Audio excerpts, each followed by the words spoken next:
Chapter 3. Racing the Storm.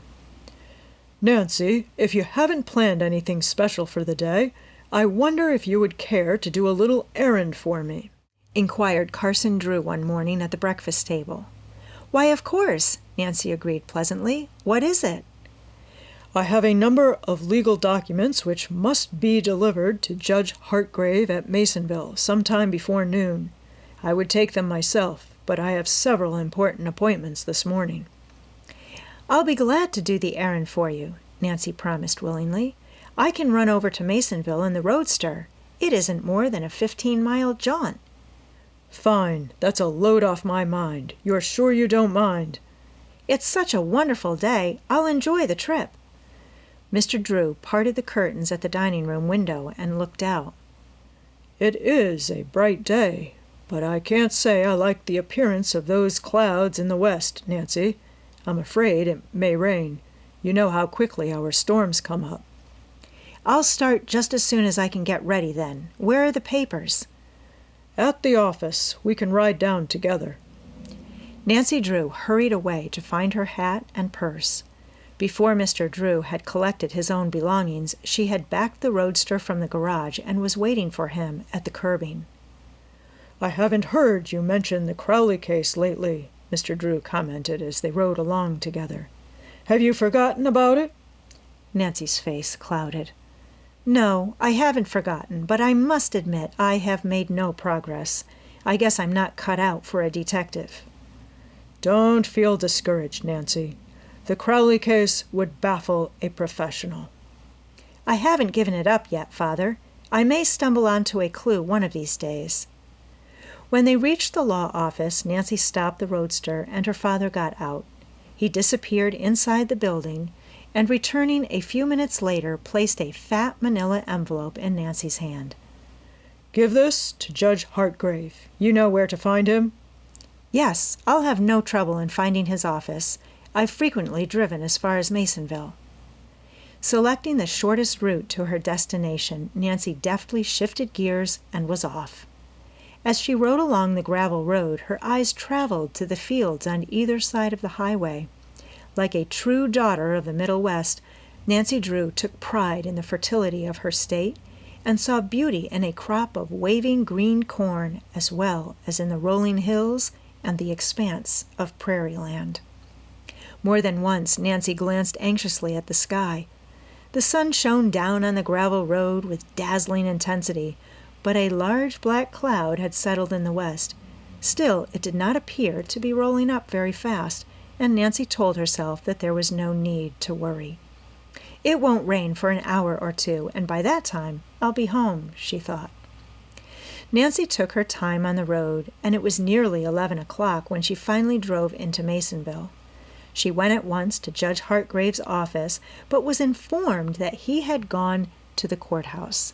Nancy knew that the legal papers which she had been sent to deliver were important, and rather than leave them with the office girl, she set off in search of the judge. She had considerable trouble in finding him, and it was nearly 12 o'clock when at last she delivered the manila envelope into his hands. Learning that Nancy was the daughter of Carson Drew, Judge Hartgrave insisted that she take luncheon at his home before returning to River Heights. Nancy accepted the invitation and spent a very pleasant hour in company with the judge and his wife. When at last she had insisted that she must start for home, it was after 1:30. "I have half a notion to take a different route back," she told Judge Hartgrave as she stepped into her blue roadster. "It's a beautiful drive on the river road, but the trip will take longer, and I am afraid it may rain." Judge Hartgrave looked up at the sky, but in spite of a general murkiness, the sun was shining. "Oh, I don't believe it will rain for an hour or two," he said optimistically. "That big cloud is only bluffing." "Then I'll take the river road," Nancy decided. She said goodbye and started the motor. Soon she was spinning along the road which wound in and out along the Muskoka River. Nancy met few automobiles, for the road was infrequently traveled. She did not hurry, but took time to enjoy the scenery. Overhanging trees with dense foliage shaded the road and formed a tunnel which all but blotted out the sky.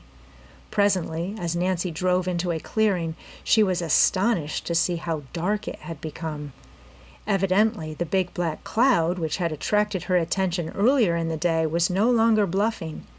It had grown rapidly in size and was spreading over the sky in an alarming fashion. As Nancy Drew watched, the sun vanished as though by magic. "How foolish of me to take this road," she chided herself. "I'm going to be caught in the storm. There isn't a chance that I can make it."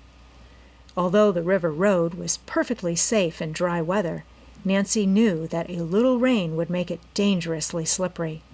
Then, too, the road was little traveled, and in case of accident, she could not depend upon passing motorists for aid.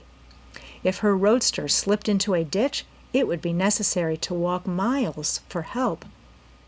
Few persons lived along the river road, for the land was not considered valuable. In the spring of the year, with the arrival of heavy rains, the Muskoka River sometimes overflowed its banks and spread over the farmland, destroying the newly planted crops. For this reason, the district was not a popular one, and the land was held by poor folk. "If only I can find a farmhouse where I can drive in until the storm passes," Nancy thought desperately. The sky was now entirely overcast, and in among the trees it was as dark as night. Nancy could not see the road distinctly, and switched on the headlights of her roadster. A brisk breeze began to stir the trees, and the leaves seemed to whisper a fearful warning of the storm to come. A feeling of uneasiness took possession of Nancy Drew. She stepped on the accelerator, and the roadster fairly leaped forward as though it, too, understood the need for haste. Suddenly, a flash of forked lightning coursed across the sky and was followed by a loud clap of thunder. "That was close," Nancy murmured uncomfortably. She bent low over the wheel and took the curves as fast as she dared. An unexpected gust of wind struck the road and blew dust in every direction. As the cold air struck her, Nancy realized that the storm was almost upon her. Already she could see the rain sweeping down upon her from the far hills. Frantically, Nancy glanced about for a possible shelter. On down the road a short distance, she caught sight of an old farmhouse and a dilapidated barn which stood near the highway. "If only I can get there before the rain strikes me," Nancy thought anxiously. But the storm would hold off no longer. Large drops of rain began to splash against the windshield, slowly at first, then faster and faster. The sky had taken on a yellowish cast. Then unexpectedly came a second flash of lightning, and simultaneously a deluge of rain. Nancy turned on the windshield wiper, but the rain was blinding in its violence. It was impossible to see more than a few feet ahead of the automobile, and almost in an instant the road had dissolved into a sea of mud. Nancy had been caught in a number of storms, but never one like this. She feared that she would slip into a ditch before she could reach the shelter of the barn. Then, at the side of the road, the barn loomed up, and in relief Nancy saw that the doors were wide open.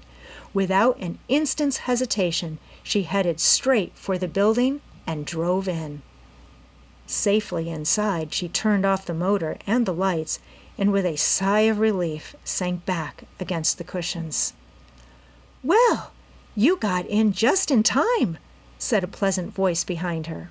Startled, Nancy Drew turned quickly and saw a girl of her own age regarding her with interest.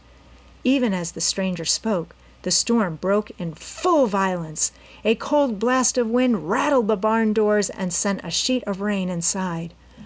"I beg your pardon," Nancy apologized as she climbed from the roadster. "It wasn't very polite of me to run in here the way I did." "You're more than welcome to the shelter, I am sure," the stranger told her kindly. "I'm afraid we haven't much else to offer." In the semi-darkness, Nancy studied the girl curiously. She had been impressed with her cultured voice and manner, and now she noted that her clothing, while not expensive, was neat and well made. The girl did not appear to be the daughter of a farmer who would live on this poor land, yet she seemed to fit into her background. "It looks to me as though we're in for a real storm," the girl said, and smiled pleasantly. She glanced outside at the pelting rain. "I'm afraid you'll be forced to remain here for some time." "So long as I'm not out in the rain, I don't mind," Nancy replied quickly. "That is, if you don't object." "Object?" The girl spoke impulsively. "Oh, you can't understand how eager we are for visitors. Grace and I seldom have a chance to talk with anyone our own age. Sometimes a whole week will go by and we won't see anyone but the postman." Nancy Drew had a natural talent for unearthing interesting stories, and now a sixth sense seemed to tell her that she had encountered something unusual. She was eager to learn more about the girl and her reason for leading such an isolated life. "I must thank you for your hospitality," Nancy said with a friendly smile. "After all, perhaps the storm has done us both a real favor in throwing us together." At the moment, Nancy Drew little dreamed that the next few hours were to reveal the truth of her polite utterance.